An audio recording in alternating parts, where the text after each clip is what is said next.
Hello and welcome to the Truth or Death podcast. I'm so excited for this special interview today.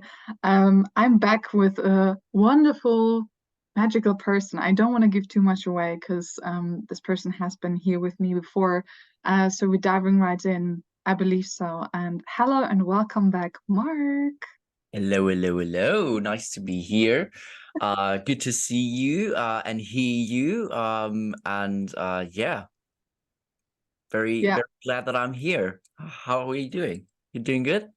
yeah, I'm doing very well and fine. And like I can already feel that this episode is going off the rails with all the magical talk that we're going to have. And Yes, it's if loaded. you have not listened to the interviews with Marc before, there's a couple of episodes. And if you happen to be German, there's also a German episode. We talk about magic in all the ways and all the details. And I can 100% say that since the last episodes, we like so much has happened in terms of spirituality in my life as well. So I can't wait Yes. to dive into that. But first and foremost, let's talk about a culture and Yeah. tell me what it is, what's going on. Like, tell me everything about it. All right. So here's the tea. For me, I joined. So let's start in the beginning. In the Yeah. beginning, there was a culture. In the beginning, there was a culture. A culture is an esoteric conference here in Germany, and it is said to be Europe's biggest occult esoteric conference festival that there is, and people join internationally. We have lots and lots of speakers, um, and it was this October. I think our culture really has like the biggest schedule that there is when it comes to occult stuff and like these kind of conferences. You really have this kind of FOMO, or like, oh no, I don't want to miss this. And like there are three things happening simultaneously. There's a ritual, there's a talk, there's a workshop, and you don't want to miss anything because it's all so so amazing and so weird that this is happening in the middle of Berlin. And I mean, not really weird, but because like it's Berlin, right? Yeah, to be honest, I was kind of surprised that there wasn't more of this in Berlin, you know? It's just the perfect city for this. And this year, after joining a culture as a lecturer last year in October, this year I was part of it with the organization team and like kind of behind the scenes and everything with the Fellowship of the White Mountain, we're also curating the events and lectures and everything in a little occult shop in Kreuzberg, the Fool. And we are kind of behind the scenes making a culture happen, of course, with lots and lots of volunteers and participants and um, friendly souls. And it's very much in the end a non-profit thing, because, you know, like renting a Berlin night tech club for an entire weekend is expensive. And of course, yes, the tickets are also expensive, but in the end, for the stress and everything, from what I see, I really got away from the organization with a blue eye and like really okay. I was one of the lucky ones. I wasn't as tortured with all the stresses of organizing and managing anything and everything and not being able to enjoy the conference, which I did. I did have some great moments, and I thought let's share this with everyone who couldn't make it and maybe inspire some people to join next year. Yeah, I love this. You have already inspired me to drop them an email right away, so I will do this right after this interview. Also, how fantastic! Like, I know we have some like spiritual festivals in the UK, but it's so like I think there should be much more around Germany too with like Mm, occasions like this. It's so beautiful. And as you said, like Berlin, I think Berlin specifically is such a good city for that because there is so much culture coming together. And like yeah. I don't know about you, but Berlin to me is a city where like dark stuff also happens, but not in a like, it's demons running around all the city and stuff, but more in a sense of like there's a deeper sense of connection, and not everyone is capable to handle the energy of Berlin, Mhm. like how I feel. towards the city. So what a wonderful occasion, and what you also just said, like it's basically non-profit, and then there's so much to explore. And I think it's always beautiful when we have these festivals where people come together from all cultures and backgrounds and celebrate the one thing that we love all, which is magic. What were your highlights, or what's something that you did this year that you maybe haven't done since last year, or like what was different for you? So what was different, basically because I was now part of the fellowship organizing this, we had the honor to do the opening ritual on Thursday. So that was intense, especially because in that kind of format, I haven't really done a lot of group ritual work apart from like doing seances. But there I'm mostly the person facilitating, and then it's mostly muggles or people who are more like dabbling, so I'm more in a facilitator role. So it was really nice to do the opening ritual and like being part of a group of like yeah, like doing this together, and everyone had their function and had their spot and everything, and like planning it, and yeah, keeping both in mind. We want to keep this, of course, aesthetic and nice to look at because it's a culture, right? We want to make it, we want to make people feel like they got their money's worth. But also like to construct this ritual together with our master of ceremonies, Christian, making it magically viable, making it strong and powerful to have a good start. So definitely the opening ritual was a fantastic experience. I think we come back to that later in a moment again. And then also some of the talks, so especially by Daniel Mackenzie from the UK, who's a druid, and he spoke in a wonderful way about spirit work from the druidic standpoint, and spirit conjuration from a more shamanic, holistic viewpoint, and approaching it in a way that is, he said, so much of the medieval grimoires and the classic 16th century and like golden dawn stuff of conjuring spirits into physical appearance and everything, and like casting circles and like trapping a spirit in a triangle. All of that is very much the Karen approach to conjuration. Which I just loved. Don't be a Karen. Just ask nicely and have a relationship with spirit. Which I really, really enjoyed this talk. And yeah, lots and lots of other things, as I said. So also like the sound journeys. Creatress did a wonderful a mix of like a DJ set and like voice activation, and like a ritual thing embodying the elements, and I had, before that I had a very strong ceremonial cacao. That really kicks things off when you're then in that kind of ritual, and then like singing and like embodying the elements, and like activating and using your voice. So that was great as well. So yeah, and then I did a seance on Sunday myself. So that was also pretty powerful stuff going on there. Oh my God, that all like It's a this lot, I all know. yeah, it like where to start? Like first off, yes to the druid talk and magic and all that kind of stuff. Yeah. I've been diving into Avalonian magic this year, Mm. which obviously crosses borders with like druid magic, nature magic, fairy magic, all that kind of stuff, and shamanism as well, actually. So how fantastic to also have someone, yeah, basically telling and creating something right from the source. I think it's so important, especially to listen to these practitioners that, have been here for a while and know the roots in that sense, because nowadays with the internet and witch talk and all that kind of stuff, there's so much overwhelming information. And I love when like we gather and come to these events and then people can really like one-on-one share these insights and wisdom. So that's fantastic. Also, yes, don't be a Karen.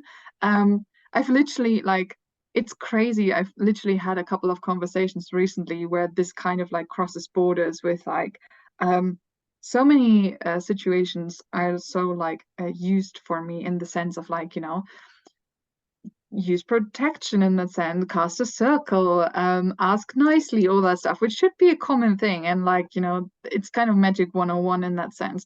But I had so many conversations with clients and also with practitioners where it's like, it's crazy how many people are still not like secure in that basic safety and like casting that, and then also how there's the other side who's literally just disrespectful, rude, and all that kind of stuff, and then these people are wondering why crazy shit happens, and it's like, well, maybe you shouldn't fuck around so much. So how wonder like I love a little bit of sass. That's always my favorite thing as well. You did the seance. Like Yeah. how was that? Like, because you've done some before, like on your own with your business and stuff, but how Yeah. was it different for you to perform it at a festival like this compared to? Yeah, so the great thing is that I had a lot of more practice with that kind of clientele of doing seances because in the year leading up to Occulture, I started doing regular seances and like a mediumship development circle at the Fool, so at the shop in Berlin. And the people that come there are like very very similar to the ones who join a culture. So it was great practice and a very nice experience to dive deep into that with people who are already in that kind of world, you know. So that is very much that has been very much a shift for me to kind of realize what do I have to do differently, how do I need to do to speak to these people, what's the structure, how much do we need introductory talk, what can we assume is kind of understood, even if not intellectually, but based on experience. And to be honest, it makes things easier in one way, hard in other ways, but equally enjoyable. And really it's a great experience. You can really do some fantastic stuff. So working with magical practitioners in a seance context really opens things up to combine things more, you know, to not be as sterile and like one pointed with your approach, which I think always pays off with people who are not as experienced. You know, you need to give them one thing to latch onto. We're doing this kind of seance. We're doing like a classic Victorian reenactment of a seance, for example. But with the magical folk, you can really mix and match things to really create powerful dynamics. You know, I always say, so let's put in some spiritualism, we put in some folk witchcraft, we put in some animism, we put shamanism in there, and a dash of chaos magic, and then we're done, right? So like really combining these things, I think that's where the strength is. And also like it gets people in, you know, like some people have experience with that, others know their way through chaos magic, doing sigilled with body fluids, and then there are people who are like more like really deep into the Christian mysticism, for example, which I think is something that grows more and more in my work, to kind of also make it more approachable. It's challenging for sometimes for magical people to approach Christian mysticism because of the baggage that most people have, and especially in the magic community, people are very yeah, like they have their reservations towards approaching Christian pantheon. But I think it's very worthwhile to look into. And on the other hand, the people who are not as into the occult stuff feel safer, sometimes, not always, safer with doing it in a Christian way. They're very surprised. Oh, you can do like you can do like Christian stuff and also do magic. Like, how does that work? You know, for people who are not as experienced, I think that's kind of a conundrum. You can do that, right? So that's like a very nice approach and something that keeps on growing in my work. And then of course doing such a thing like a seance at a culture where the vibe is high, especially when I did it on Sunday. So Thursday, Friday, Saturday, 3 days before that, the place like just juicy with energy and vibes. And then doing a seance, that's powerful stuff. So we had some physical manifestations and things going on. So very exciting and a very interesting group dynamic, cool connections. Yeah. Fantastic. Oh my gosh, it sounds my place to be, honestly. And it's like there's so many things that you shared that I want to riff on.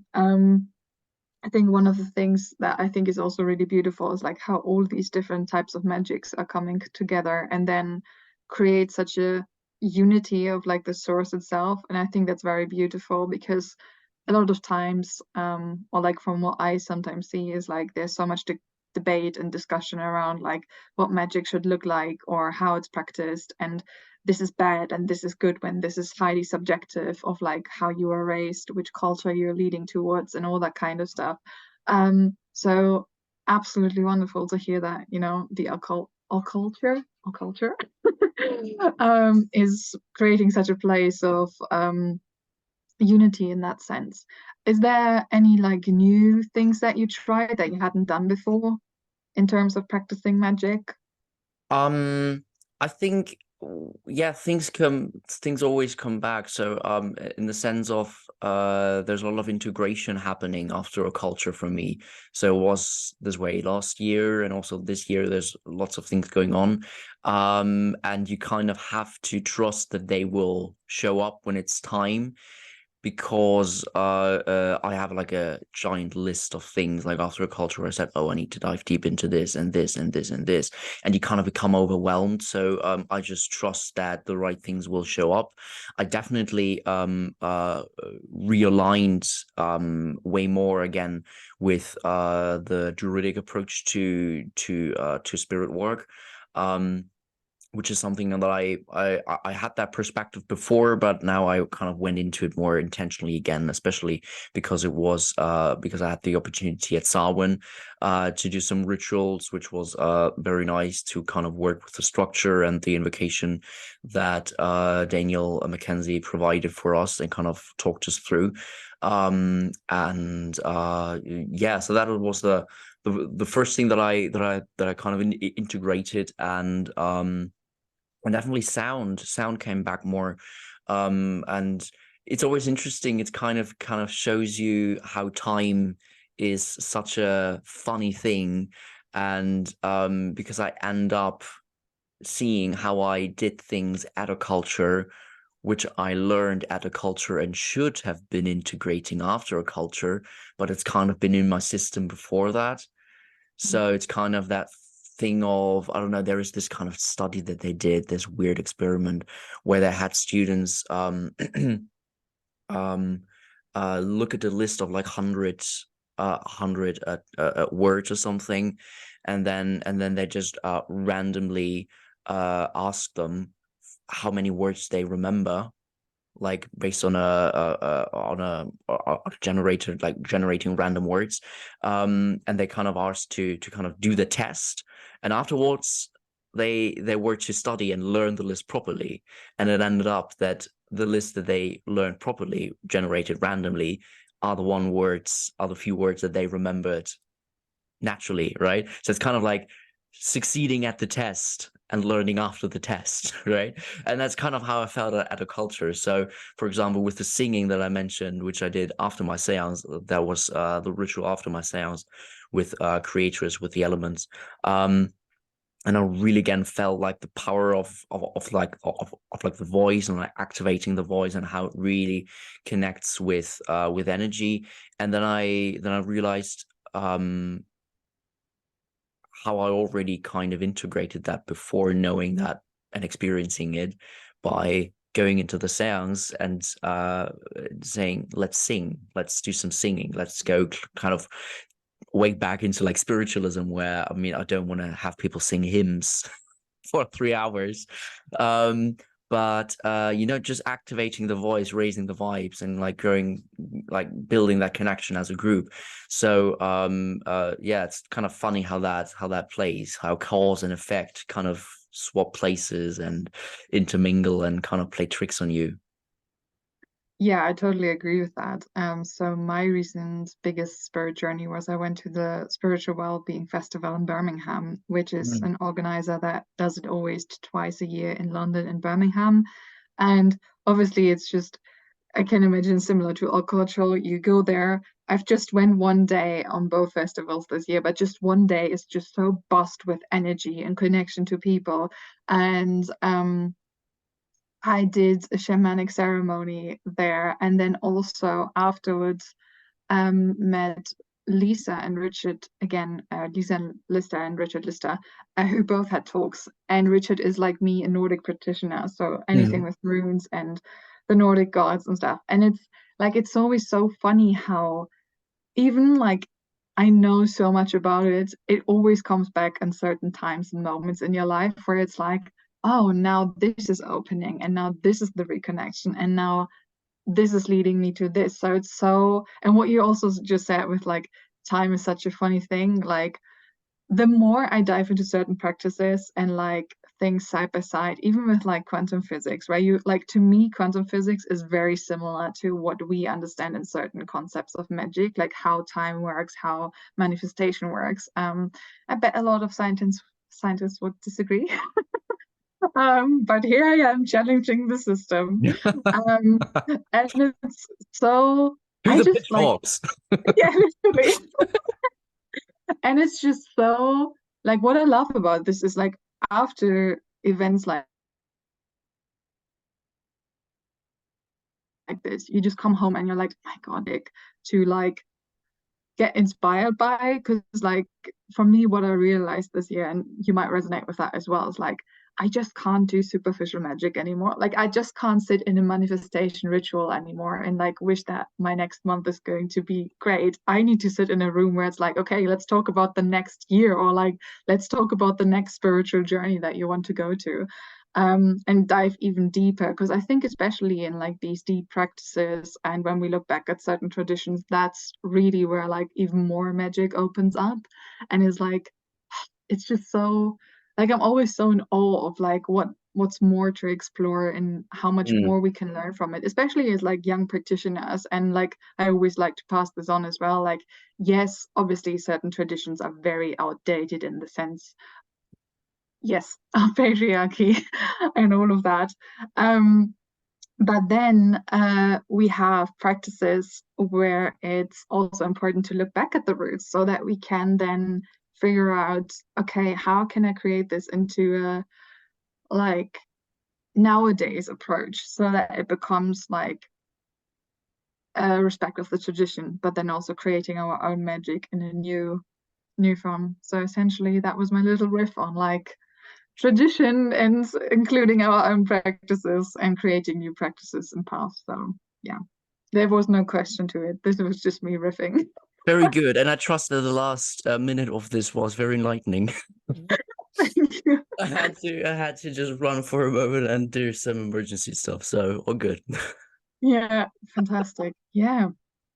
Is there anything that you would like to see at the culture next year? Like any like practices or rituals or anything that you feel like it would be great to have that on stage or as a speaker or whatever it is? Hmm.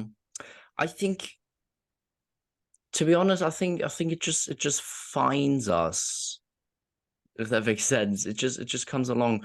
So for example, one of the things that I didn't expect but was very happy to see this year was like a whole panel discussion, like consisting of like 3 talks, and then a panel discussion about magic in academia, right? Which Oh my is God, this is so my, I would have loved that, I think. yes, yes, absolutely. And it was very interesting. It was, let me just quickly check the program because I don't want to butcher any names.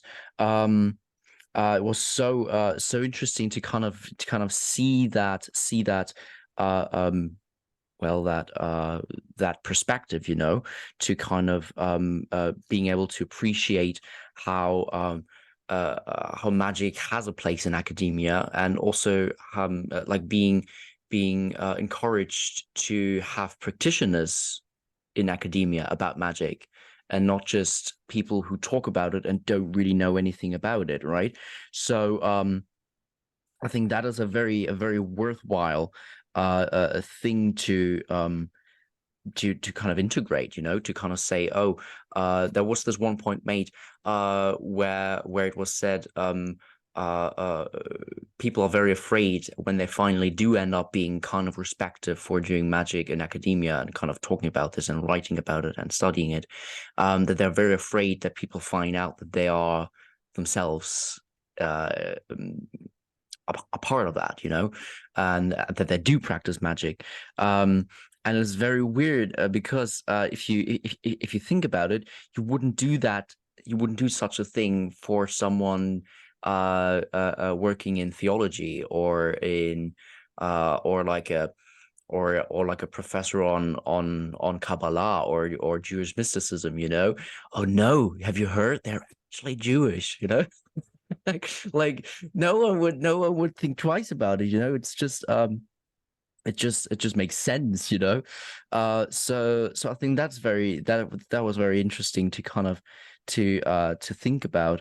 I'm not finding the thing in the program. I'm so sorry. I wanted to give some names. Earl Fontenelle was there, who has a very good podcast about the Western the secret history of Western esotericism, Schwepp. And is very good. And he was there, and he was very funny and very enlightening. The way he talked about, the secret history of magic and everything, and how it all came together. But yeah, that is something that I didn't expect to see at Occulture. I was very glad that it was there, and I found very enlightening. And I think the right things will come. The right people will feel a calling to come to Occulture and share their magic and share their knowledge and facilitate experiences and do some weird things. We had everything. We had people doing VR experiences, like guided VR. I think I didn't end up doing it because I had other things that because of the organization, like being at the door and checking tickets, right? Someone has to do it in shifts. There was this VR experience of experiencing death, a death experience through VR, like a guided VR ritual, which was like, I heard some people did it and they found it amazing. And so many crazy stuff. I think the basic difference between this year and last year is it wasn't as dark and still embracing darkness. Many people last year said, oh, it was very dark, it was very scary, maybe, right? And I think they kind of misinterpreted that, right? It was dark and it was very Saturnian, I think is the best word to describe it. But it wasn't like evil, it was very like it was challenging your shadow, it was challenging the darker corners and like connecting with that. But in the end, if the night is your best friend, what can you be afraid of, right? So and I think this year was a bit lighter, but still with some spots of really deep depth, where you can really dive deep into this. And I think that is kind of a progression that will continue. I think next year will also be I don't want to say we're moving more into the mainstream new age movement. I don't think that's the place for Occulture, and I don't think this will happen just because of the people who come and who speak there.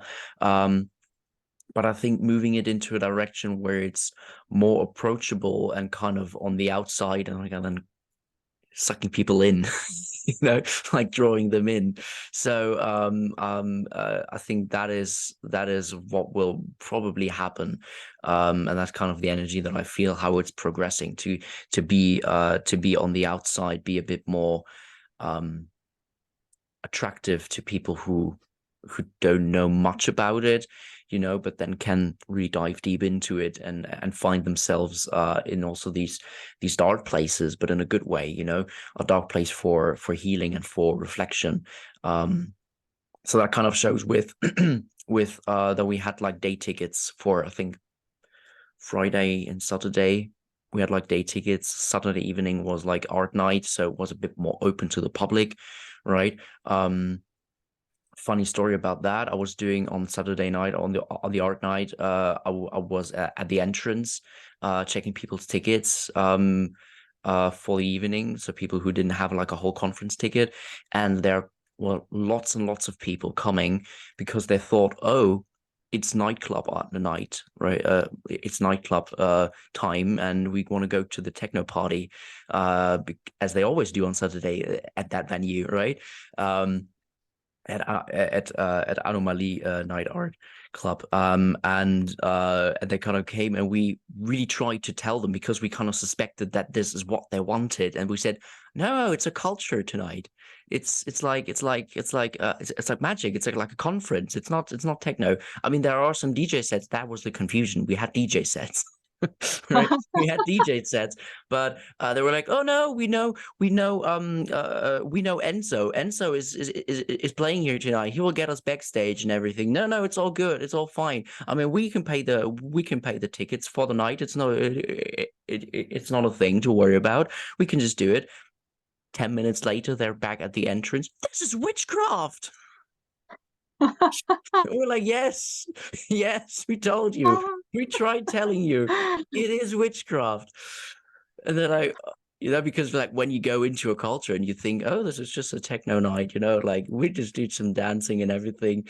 And then you come in and you have all this nice occult art on the walls, and like some creepy art, and like skulls and death masks on our altar, and like goats' heads and everything, like, well, what are you gonna do, right? It's witchcraft. So yeah, that's that. That sounds hilarious. Something you riffed on earlier is, and I think this is like it's one of my biggest passions as well. Like I love darkness, Mm, and there's so much misconfusion still with like people placing darkness automatically as like evil mm, when it's just darkness is just matter, and it's a form of energy and form of magic that we can work with.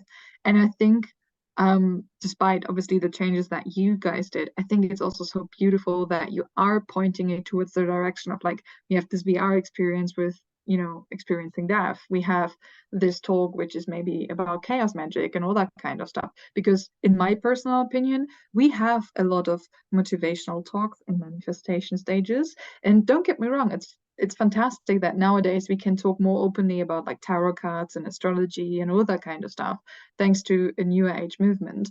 But at the same time, what I'm seeing is that a lot of that stuff can be superficial because they are not scratching on the, working with your shadow, working with that darkness, and then basically trying to get the gold nuggets. But there's so much gold and like magic in itself with working with darkness and really embracing that and really understanding what it's like to have your power in darkness. So it's amazing that you also bring that up. And I think like personally, and this is just my hot take. Marc doesn't know anything about this, what I'm going to say.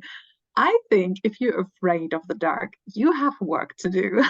Because obviously some fear, some, mental health diagnosis and all that stuff can be connected to that.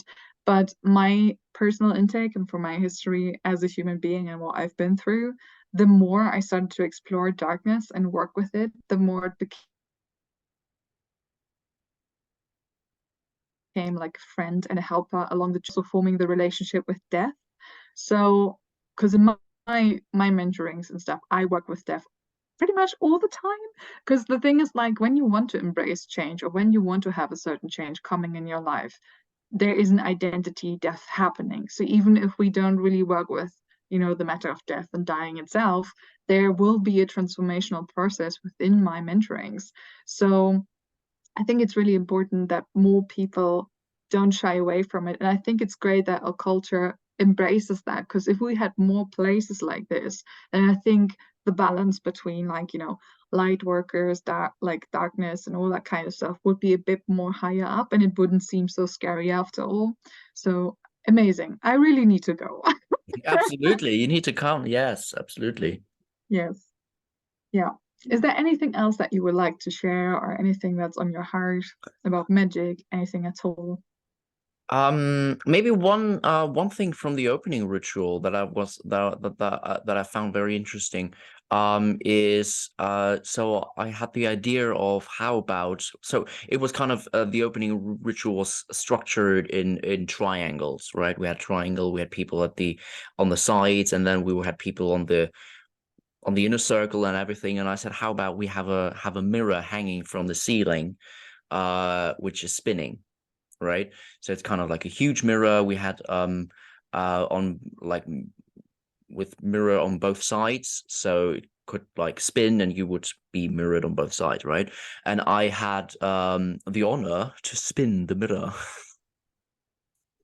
I was the mirror spinner. Um and so we were standing there in our ritual robes, and incense was burning, um and I was spinning the mirror, and we just thought, oh, it's cool, like to show people when they come into the room, when they kind of stand around the ritual space, to kind of see their reflection, that they are like that the mirror kind of catches their reflection, so they stand also in the middle, right?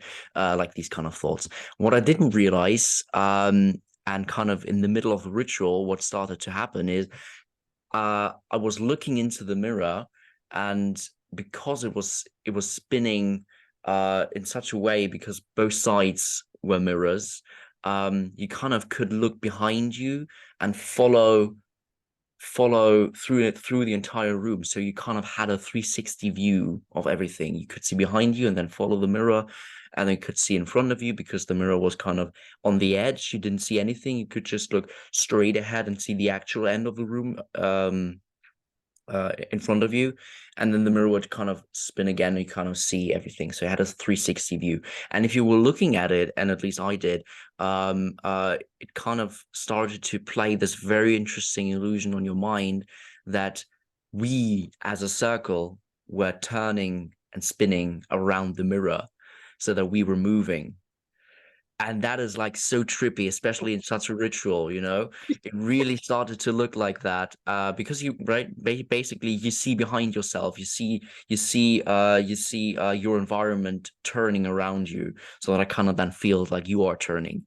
So that was such a wild thing, and I really want to experiment with putting something like this on a small scale into my own work. And so yeah, so the rituals were very powerful. The closing ritual on Sunday was also a druidic one, with Daniel Mackenzie, and we all received like a small acorn, as a as a symbolic gift that we charged for a culture, and then connecting with the world tree and these images, and was very powerful to kind of chant together, everyone who was at the conference, and to connect. And yeah, it was just very beautiful how it all ended, and came together. And then I think it's such a dense energy that after that weekend you're really through. You really need some time to first of all integrate things, but to also just relax and just, I don't know, cooking some ravioli, doing something mundane. Um and yeah, so that was very, very interesting, and yeah, looking forward to next year. I can so relate to that. So when I went to the festival in London in May this year, it was my first time at a bigger festival. And like I think I did like three ceremonies or rituals during the day, and then also chatting with people, having the talks. So afterwards, I came home and I was just so like, when you're like, my God, I feel like I've been on a spa trip for like, I don't know, 3 days in a row. And Yeah. like now I have to come back to reality. And literally what I did, I was just making myself some ramen because I was like, I just need something simple to eat, and then I'm Yeah. gonna go sleep this out.